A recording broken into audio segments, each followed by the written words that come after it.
Bonjour à tous, je suis au sud de la réserve d'Ulan. Je vais passer 3 jours dans la forêt. Je vais dormir dans un des camps en tôle. Vous savez qu'on a fait des petits camps en fait, qu'on a fait le long de la piste à Djaman, pour être sur le territoire de Maurice. Parce que ça fait longtemps que je ne l'ai pas rencontré, j'aimerais bien le revoir. Là, donc c'est ce qui reste de la piste, vous voyez, c'est devenu un sentier, puisque la piste est plutôt utilisée. 2 km d'ici, c'est le fleuve. Et devant moi, là, les gars, avec les villageois, ont emmené des citernes, puisque la prochaine unité pour 20 000 litres doit être construite ici. Vous savez, tous les 400 mètres, je construis comme ça, des réservoirs pour anticiper la saison sèche et lutter contre les incendies. Donc là, ils ont emmené tout le matériel. Ça va prendre une petite semaine à tout dresser, et les cuves se remplissent à la saison des pluies, parce qu'il y a un tour à entonnoir pour qu'on puisse se servir de l'eau à la saison sèche. Donc là, j'ai déjà passé toute la journée dans la forêt. J'ai vu des nids, j'ai vu personne. Donc là, j'ai encore 400 mètres à faire pour me retrouver au campement, poste de garde, on va appeler ça, en tôle. Pourquoi au poste de garde? Parce que comme ça, j'ai pas à me soucier de mon campement. Et les gars m'amènent aussi une fois par jour de la nourriture. Donc je peux passer le maximum de mon temps avec les orang-outans. Parce que je vous le rappelle, si je tombe sur Maurice pour le suivre pendant 3 jours, je dois le suivre jusqu'au moment où il fait son nid, où lui dort, donc il fait nuit. Et moi je rentre au poste vraiment quand il fait nuit, donc j'aurai de la nourriture. Voilà.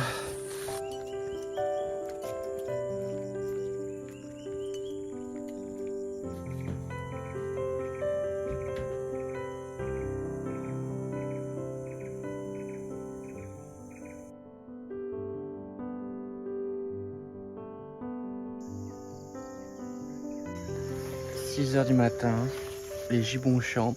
J'ai passé une super nuit. Bon, faut dire que c'est le confort 4 étoiles là. Il manque plus que la piscine pour que ça soit un palace. Les gibbons chantent là-bas. J'ai pas entendu Maurice, aucune vocalise d'orang-outan. Il y a un mounjak qui a poussé ses aboiements dans la nuit, c'est tout.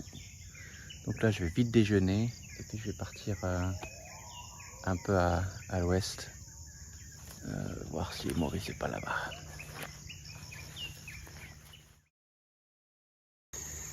Toujours à la recherche de Maurice, et ce matin sur la piste, je viens de trouver des traces d'orang-outan, pas de doute, on voit bien les phalanges de sa main. Il a traversé la piste. Je pense que c'est un grand mâle, alors ça peut être Maurice, ça peut être Mr. Waro aussi, à voir. Donc, je sais pas ce que je fais là, est-ce que je le suis? Bon.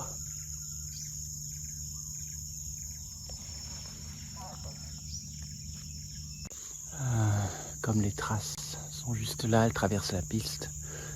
Je vais pas le suivre, mais j'attends pour essayer d'entendre une branche qui craque ou quelque chose qui m'indiquerait qu'il est encore pas trop loin.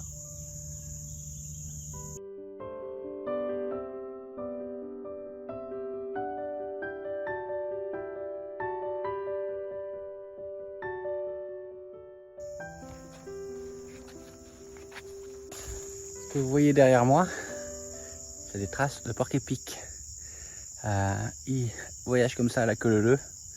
Et là, il y en avait au moins 3. Ils sont passés il n'y a pas longtemps. Mais tout ça me dit pas où est Maurice. Ça fait 7 heures que je suis à l'affût. Et rien. Mais rien du tout. Hein. À part un petit écureuil. Il va être 4 heures de l'après-midi. Deuxième journée d'échec. Parce que hier ça a été la même chose. Hein. Hier je l'ai passé 8 heures au total à l'affût.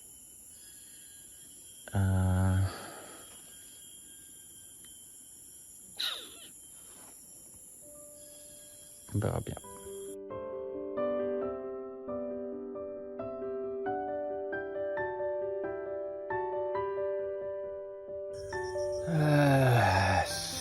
Soir du jour 2, je suis rentré au campement et comme je vous le disais tout à l'heure, rien vu. Voilà. Essayez de voir ce soir si j'entends des vocalises ou pas. Et parce que je sais pas du tout du coup où le chercher demain. Fatigué et faim.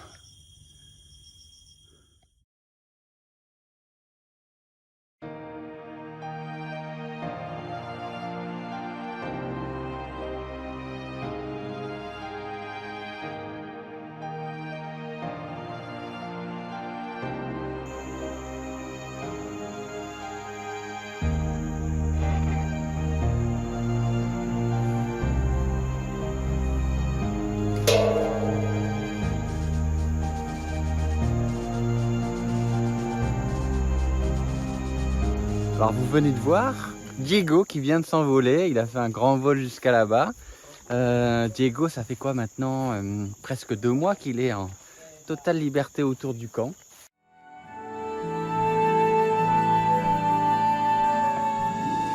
Il a fini par sortir, et alors il mange simplement pour le moment la nourriture laissée sur le toit de la volière.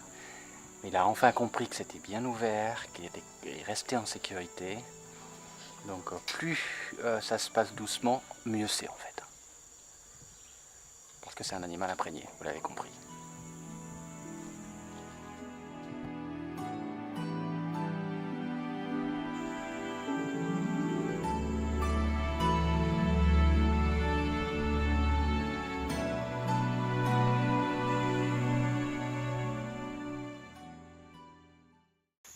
Alors au départ, entre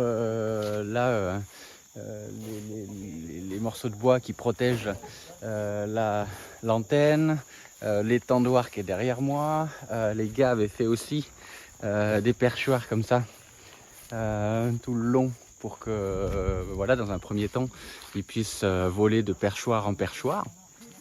Donc les gars avaient fait ça, mais maintenant ils volent vraiment très bien. Et puisque là vous avez vu, il s'est envolé du deuxième camp jusqu'à son perchoir le plus haut, là où il a l'habitude de passer la nuit.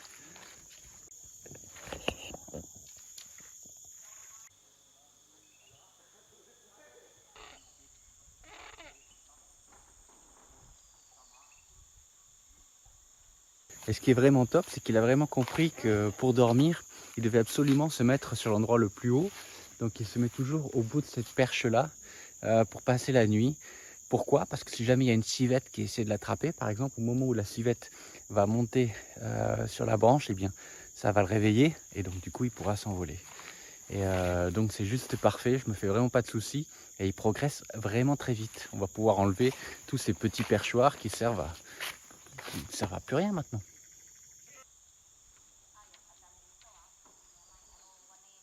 Alors même si ses plumes ont repoussé, c'est pas encore ça quand même, hein. Notamment sur sa queue.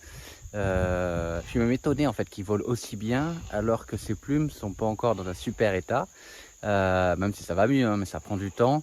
Les vétos, ces 2 derniers mois, l'ont attrapé par 2 fois pour traiter des parasites en fait qui se trouvent sur son cou là et entre ses 2 ailes, sur son dos. Rien de bien grave, mais bon, ça serait bien qu'il retrouve vraiment une allure digne d'un calao sauvage. Ça va arriver, mais ça prend du temps. C'est déjà super de le voir comme ça, assez musclé pour faire des longs vols quand même, hein, parce qu'il fait quand même des vols de 30-40 mètres.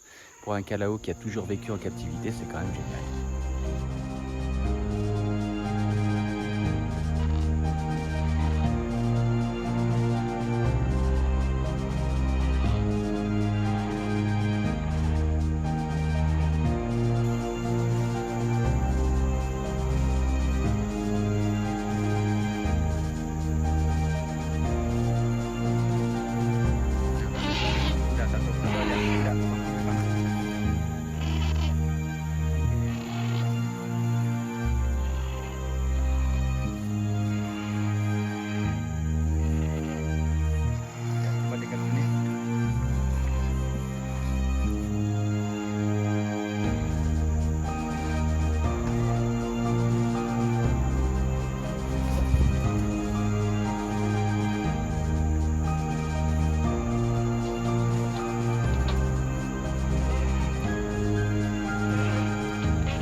voilà, Diego est en train de manger derrière moi. Ça fait vraiment plaisir de le voir voler comme ça, vous avez vu.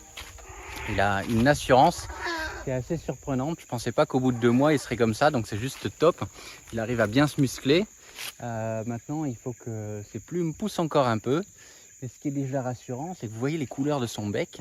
Elles sont beaucoup plus vives qu'il y a un mois et demi. Et ça, c'est un signe de bonne santé chez les calaos.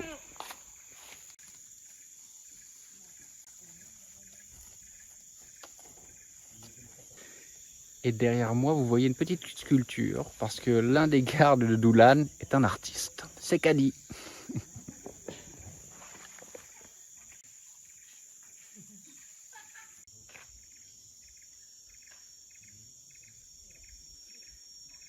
Donc 3 jours à chercher Maurice, un échec, je ne sais pas où il est. Mais par contre, heureux de voir Diego voler comme ça. Moi je vous dis comme d'habitude, à lundi. Ciao, merci pour le soutien.